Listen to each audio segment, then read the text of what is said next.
All right, everyone. I wanted to make a quick video because I know I just bought this Samsung Family Hub refrigerator here. Excuse the dirty stainless steel.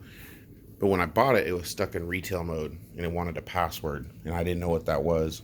So I couldn't find it anywhere online. But I couldn't find it on YouTube either, so I thought I'd make a quick video. Anyways, if obviously this one's out of retail mode, but if it's in retail mode, it's gonna say, give me your password. If you hold this button right here, it's gonna be about 15-20 seconds, I believe. It'll go into a manufacturer reset. So you hold that, it'll go black for a second, and there we go. Then all you're gonna do is hit this factory data reset, acknowledge. It's gonna come up with a pinwheel spinning, gets to 100, it's gonna say reboot, you hit OK.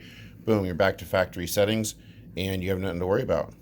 So anyways, good luck. I hope that fixes everyone's issue. Have a good day.